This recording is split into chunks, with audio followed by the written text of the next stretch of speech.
Hello, my name is Harold. This is Tech on Tech, and today I'm going to show you how to install Windows 11, the Extended Edition. So let's go ahead and get right to it.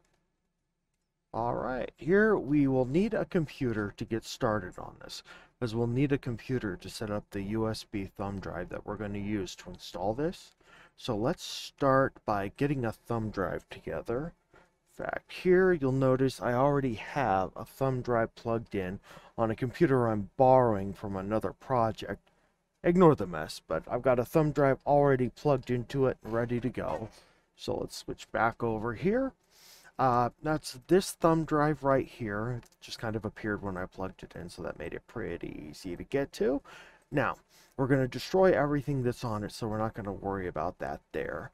But let's start by going into Chrome and let's get some installation, or let's get the USB. Well, we'll need installation media, and then we're going to need to install it on the USB drive. So let's go ahead and get down to that. First thing we're going to do is do a search for Windows 11. Well, yeah, Windows 11 download. Should give us the Microsoft option here, so we'll go ahead and click on that.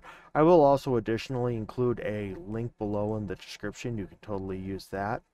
But we'll go ahead and just, well, yeah, we'll go ahead and just run this here. This will be the same link in there, so it'll be totally fine.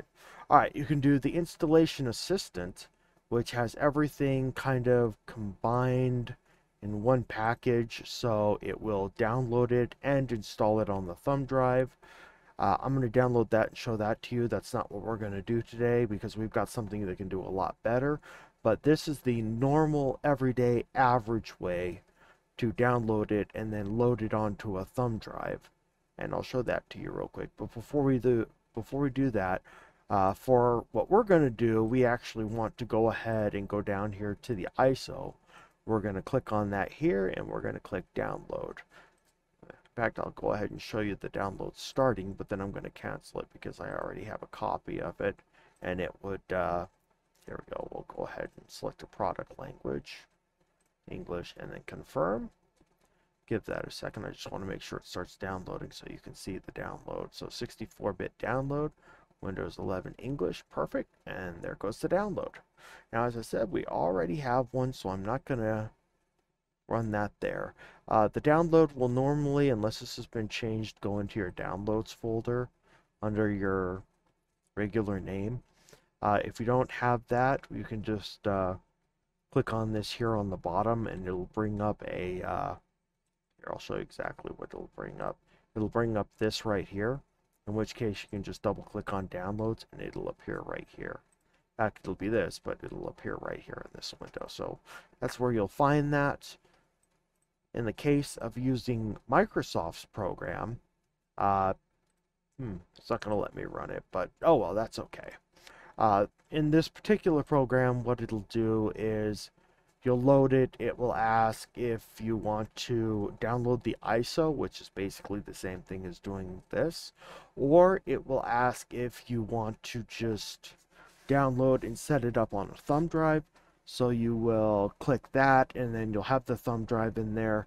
It will download it, take a while. Oh, it will, sorry, first step, it will ask you to select the drive letter. In this case, it would have been D, and then the next step, after you click off on selecting the drive letter, it will show you a progress screen where it downloads it and then loads it to the drive. That's one way to do it. I'm going to do it the other because there's a better way of doing this.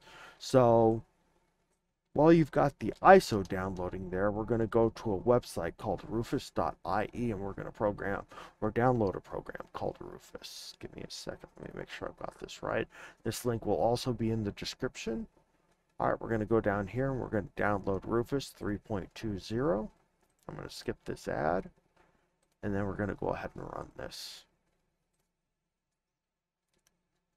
Let's see, click on that again. Just make sure it's running. Alright, yes, we do want to run it. And whether you're on, I clicked yes on the first one, no on the second one, because I accidentally opened it twice. So you'll click yes on it. So, alright, do you want to allow Rufus to check for updates? Yes, that will be totally okay. This is the latest version, so it won't need to do it. So we'll leave it at that. The device, so what we're going to do is it needs to know first what USB device are we going to use, or what USB drive. When you plug it in, it should pop up. In fact, I'll show you this again from here.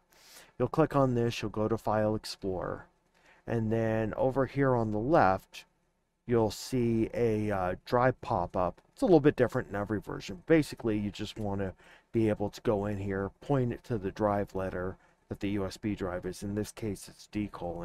In Windows 11, it'll appear on the left here, or it'll appear in here in this PC. In other versions of it, you'll basically just be able to click on this PC and see it also. So we'll leave that. We know it's D. It's going to have us select the ISO image. In your case, you're going to go to Downloads, and you're going to select it. In my case, because I have it over here on the desktop, I'm going to click on that. So we'll say Windows 11 22H2 for the version that I have downloaded. I'm going to double click on it, and that's perfect. We're going to leave most of all of this exactly the same. So you don't really have to worry about any of this. You can leave that the same. You can leave this the same. You pretty much leave everything the same in here. Except, once we press start, this is going to show us the reason why I chose Rufus to do this. And that is because we can do a couple of things on here. Number one, we can remove the requirement for Windows 11. Requirements, plural. In this case, I'm installing on a computer that doesn't normally support it, so I'm actually going to check the box for 4 gigabytes of RAM, Secure Boot, and TPM 2.0. This actually does have 4 gigs of RAM, but I don't have Secure Boot and TPM. And Secure Boot is a method to make sure that if you move the hard drive from one computer to another, you can't access it. And TPM is, well, we'll just call that a security module for now. So in this case, if you don't need these, then you can just skip past this and click OK. I'm installing on an unsupported system, so I'm going to check this. Now there's some other really neat stuff here, like we can disable data collection and skip privacy questions, which I'm going to leave all of this off because I want you to see the vanilla installation of this.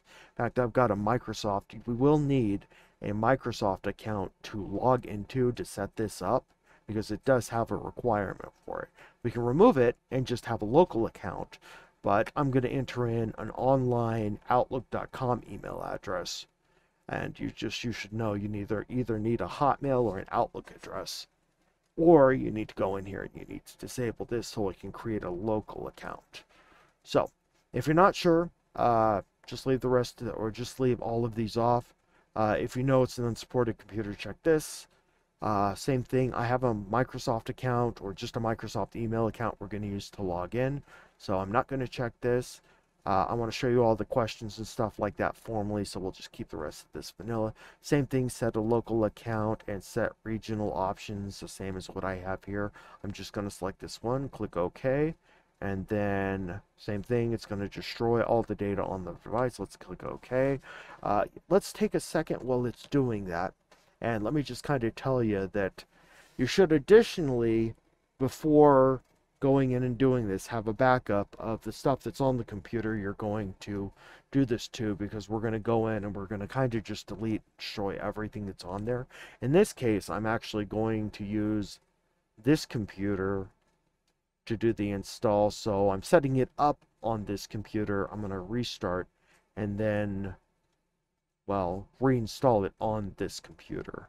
Otherwise, you start on another computer and do this, and then just move the thumb drive over to the other computer. So we're doing it on this computer. We're going to install it on this computer. We're going to leave that thumb drive plugged into it, and then I'm going to show you how to boot to that thumb drive, which we'll do after we do the reset. This is actually going to take a couple of minutes, so I'm going to go ahead and pause my side for just a second, and we'll be back with you in a moment there. Alright, this is actually still in process, but it occurs to me that I actually want to show this to you now while this is doing it. And that is, we're going to need to boot to the USB after it restarts.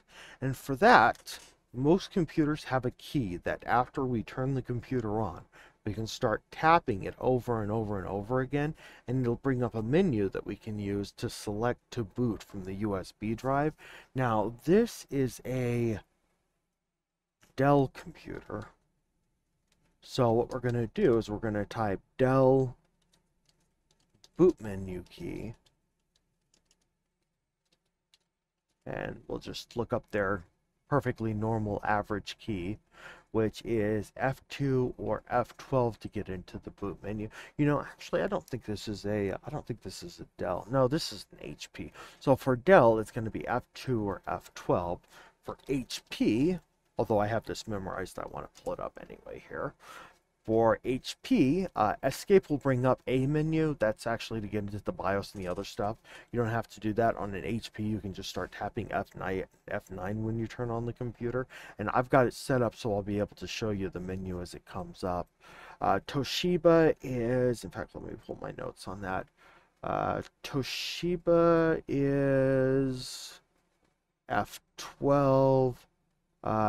Dell is also, some Dells are F9, some seem to be F12, but generally speaking, it's almost all of them are like Escape or F9 or F12, except for certain like custom motherboards, like kind of like home built computers and stuff like that.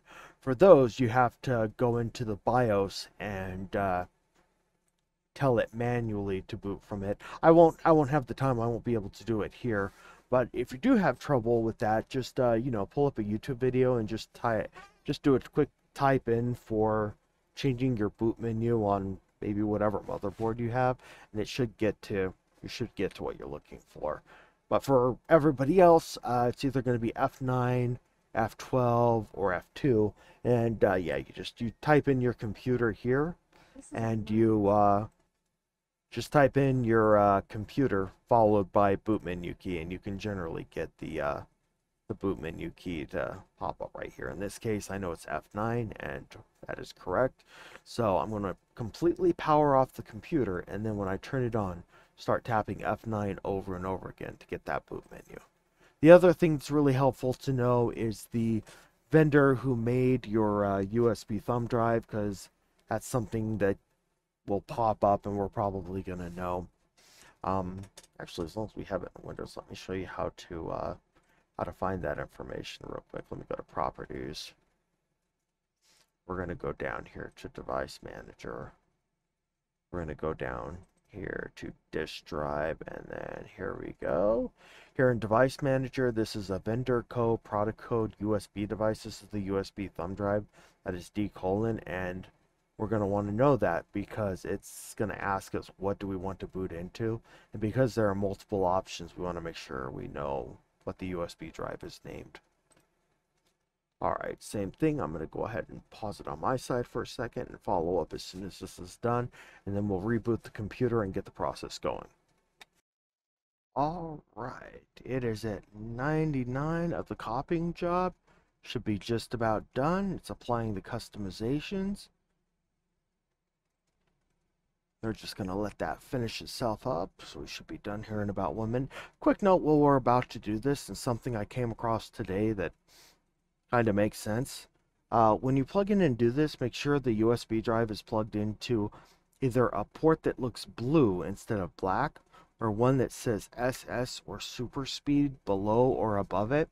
You want to make sure that it's plugged into the USB 3.0 port instead of the 2.0 port. It makes this process go much faster because it can write to the USB faster and it can install it faster. So always plug your USB drive into the fastest port, and additionally use the fastest USB drive if you can. Alright, so that is about 99% complete. We should be seconds away. I'll wait a few more seconds for it to apply. Alright, looks like it's completed. Let's go ahead and let's close that, and then let's start the process of the install. Alright, we'll close that. The drive is ready. Let's go ahead and shut down the computer, which I will do now. Now, at this point, if you were setting it up on one computer and putting it in another computer, you would take this thumb drive right here out, and you would put it in that other computer. In this particular case, we're going to install it on this computer. So I'm actually going to put this back into the super speed or USB 3.0 port. I'm going to go ahead and power the computer back on here, and I'm going to immediately start tapping F9 on the keyboard. Now, I didn't get the chance to see it, so let's go ahead and let's restart it one more time. As it powers on, I'm going to start tapping F9 on the keyboard over and over again. On this device, it brought up the boot menu no problem. This is generally what you want to see, something like this or similar to this. I'm going to arrow down. You can't use a mouse on this, so you're going to have to use the keyboard. You're going to use the up and down arrow keys on the keyboard. You're going to go down arrow down to your USB drive. Remember earlier when we were selecting, or we were looking at the drive to find out who the manufacturer was, in this case Vendor Co. We know that this right here, where that arrow is the Vendor Co. USB drive. So we're going to set the little arrow next to it, and we're going to hit enter to boot from the USB drive. We're going to give this a second. It will take just a moment for this to load. So we're going to give this a minute. Yep, probably actually closer to 30 seconds. When it's ready, it will pop up with a screen. So let's just give it a second.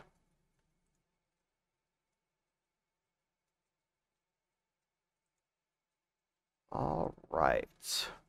Mouse has appeared.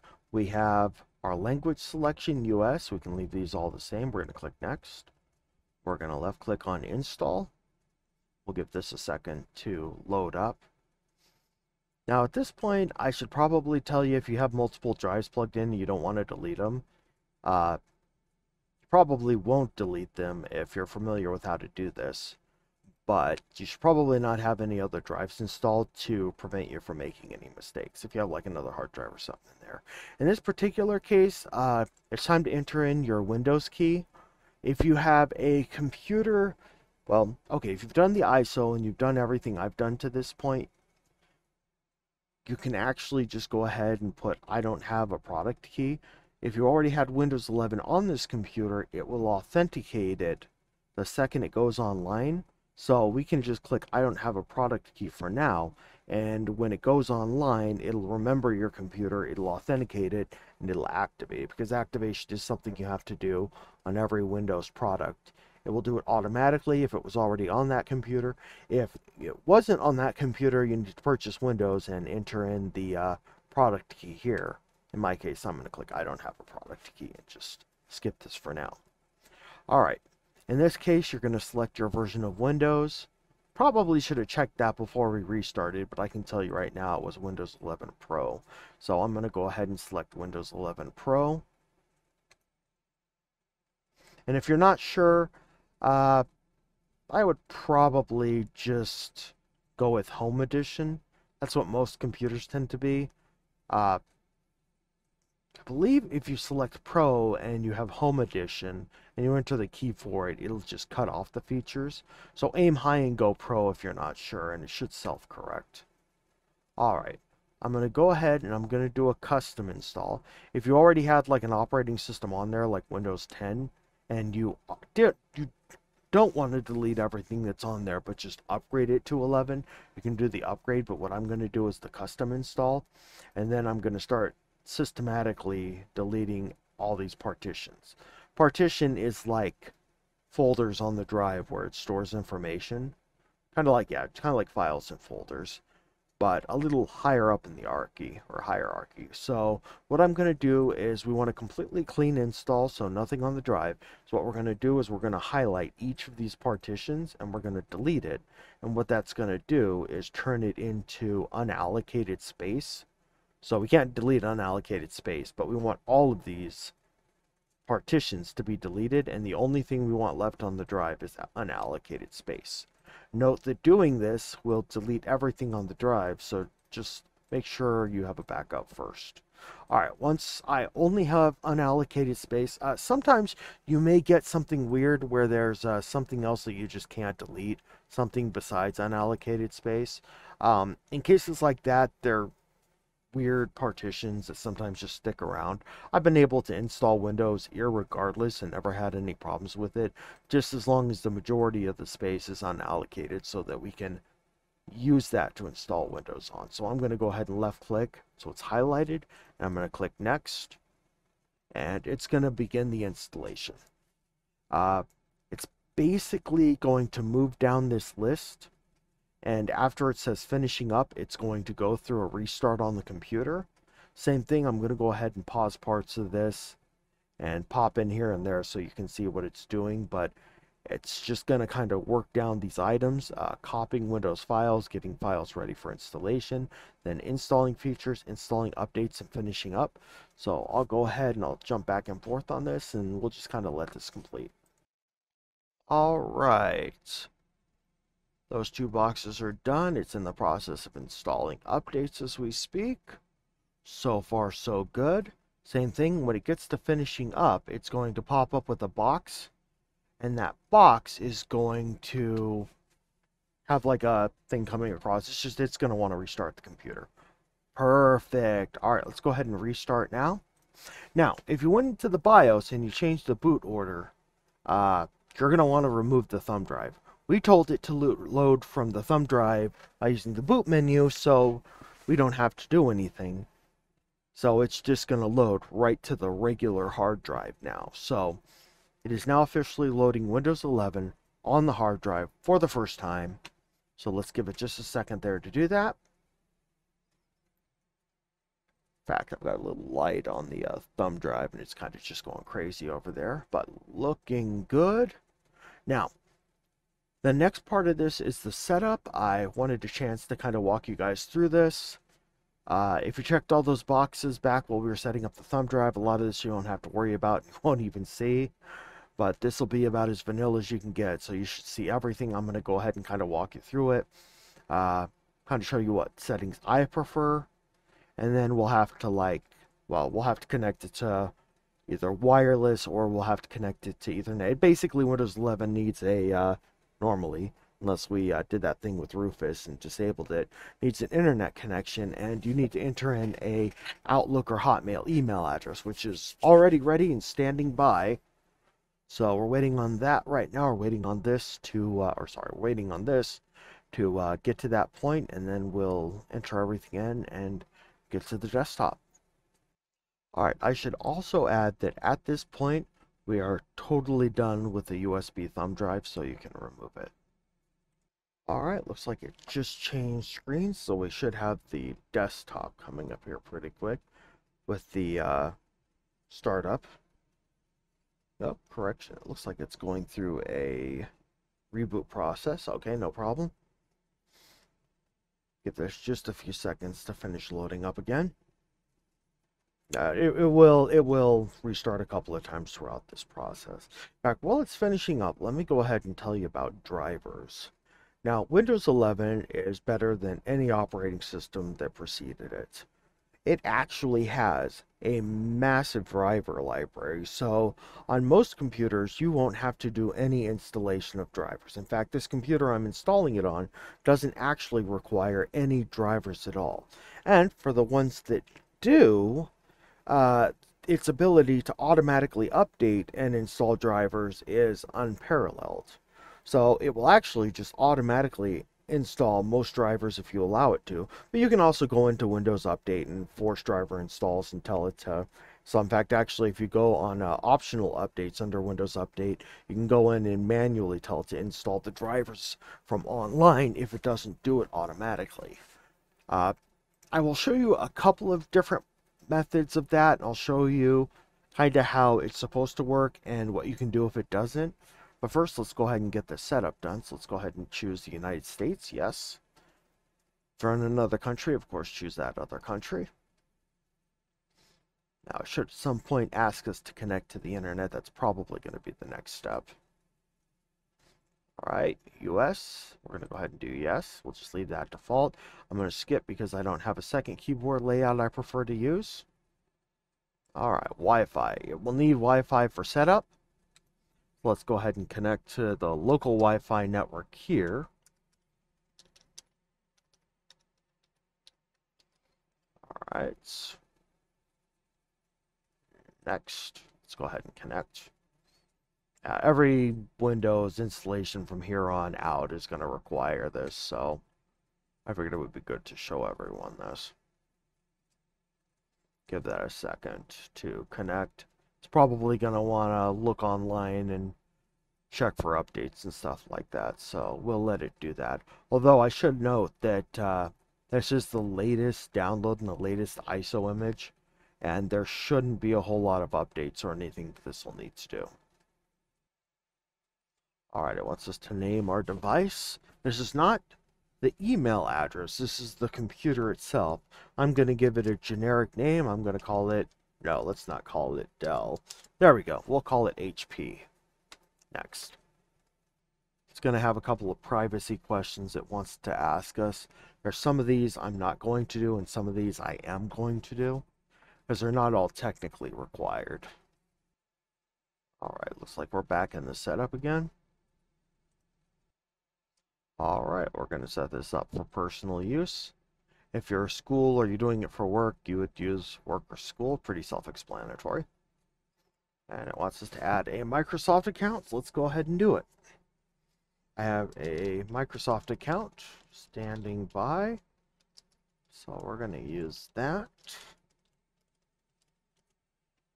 Oh, correction, it's got to be, there we go, Tech on Tech Setup at Outlook.com. It's going to have us enter in the password. Let's see, that should be it. All right, looking good. It wants an alternate email address. Hopefully I can, yeah, just going to go ahead and skip this for now. Probably wants another email address so that if you forget your account or something like that, you forget the password or something, it can send the security question to another one and give you like a password code to log in. So that's a good idea to put in. In fact, actually, it looks like it's required. So, right, wants to create a PIN. That's perfect. This is much easier way to get into Windows. So we're going to go ahead and click on next, and we're going to go ahead and create a PIN for it. Typical PIN is 4 digits long and can be pretty much anything you want it to be. In this case, I'm going to do one that I'm choosing. You can include letters and symbols, so create it more like a password if you want to, but I think this will work out just fine. We'll just use my regular 4-digit one.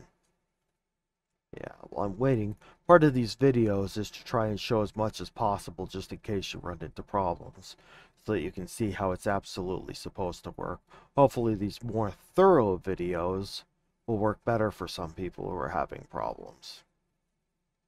Oh, also I recently switched over to 4K, so that was an interesting thing. Alright, so we have location-based information, find my device, diagnostic data, inking and typing, tailored experience, advertising ID. Most people could leave this on unless you're really adverse to some of this stuff. It looks like the only one that they have that can be disabled is this one. But I'll bet money we can also disable advertising ID. We can probably leave that one. We can probably disable this one. I would just leave them all on. Although, if you're worried about advertisers getting your information, I would probably just go in and disable everything. In fact, let's see if we can do that real quick. Apparently we can. So, there's that.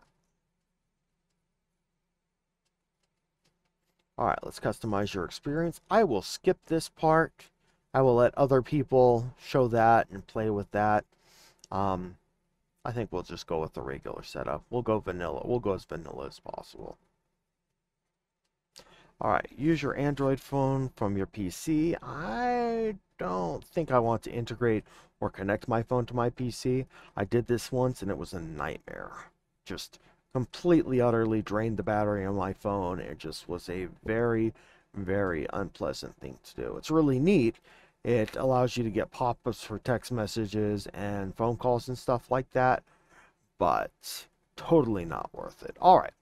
OneDrive is really neat. I recommend you only save files to this PC for now. I have other videos on setting up and using OneDrive if you want to check those out. But I highly recommend you click that button because most people only start with 5 gigs. Most people will overrun that, and then Microsoft will continuously keep asking you to upgrade it and pay money. So don't do that, and I would decline this one also. That's the other thing that's Outlook and stuff like that. But you can get free versions of all of this, so it's not really required. We're going to go ahead and we're going to skip Game Pass. That's another interesting thing. That's like a monthly fee, like Netflix and stuff like that. It's a bunch of games that you can download and install and run. It's like a monthly fee, but we're going to skip that. All right, looks like it's getting through the last part of this process. It's checking for updates, so let's let it go ahead and run that. All right, looks like we should be on the home stretch. It should pop up with a prompt for us to enter in our password when it's done. All right, please keep your PC on and plugged in. Almost there. All right, we have the desktop. Excellent. So let's go ahead and start by seeing what devices we need drivers for. For that, I'm going to go over here to left click on search and then type in device. We'll go ahead and go into device manager. Now this computer already has all of these drivers installed. Windows is really capable of installing all of these just by itself. In fact, this was installed for the video card, which is really, really neat. We can go ahead and close this. But basically, it looks like they're already installed. Looks like everything is ready to go. But some people will have devices that just won't install. So there's a couple of things you can do. If it didn't automatically install all of them, you can actually go to Windows Update. In fact, horrible typing, but that's okay. We'll pull up the Windows Update settings. We're actually going to go to, let's see, I believe it's under Advanced. Nope. That means it is under, okay, so yeah, we'll have to go in, we'll have to check for updates first. And then what we're looking for is we're looking for optional updates. And optional updates is where you will find things like drivers and stuff like that. In fact, in this case, it looks like it did find a driver through Windows Update, and it is now installing it. That's absolutely perfect. On previous cases, I had to click on optional updates. I had to check the boxes and click install. But in this particular case, it looks like it just decided it was going to install it automatically. That's excellent. If it didn't do that, there's a couple of minor things you can do. This is an HP computer. Oh, I'm going to go ahead and confirm and continue. No, thank you. I don't want to sign into anything right now. Confirm and start browsing. Perfect. For Dell drivers, you can find them at support.dell.com. For HP drivers, you can find them at support.hp.com. And for other drivers, it depends on the device, but you can generally find them at the manufacturer website. Like if you've got like a TrendNet Ethernet card or something like that, you can go to the manufacturer website. All right, I skipped over a couple of things. I wanted to go through more driver stuff, but apparently there are no drivers to install on this computer, so I can't really do that. Just know that on some computers, if you run into something where the drivers aren't installed, this is usually for like some video cards and other stuff, you'll want to go to the device manufacturer website for NVIDIA. It's nvidia.com. You'll have to go in and select your device and stuff like that and download it. That's a little more advanced. I'm not going to cover that in this video, but just be aware that it is something you may have to do on some computers. But you should know that Windows 11 will already do this for like 95% of the hardware out there. So unless you find you're not getting sound or something isn't working right, generally speaking, you just don't have to do it, or Windows will update it within a day or two of using it, and it'll take care of it itself. Guys, that is it for the entire video. Let me double check my side stuff here to see if there's anything I need to patch in at the end of this. It doesn't look like there is. Well, if you enjoyed this video, if this helped you out, I would love to have you like and subscribe. As usual, if you have any comments or anything like that, or anything you'd like to add, drop it in the comments section below. I try to answer questions and other stuff if people have them, and I have even been known to make follow-up videos for the people who needed them, so feel free to drop that down there. Otherwise, I think we will cut it there and have a great rest of the day.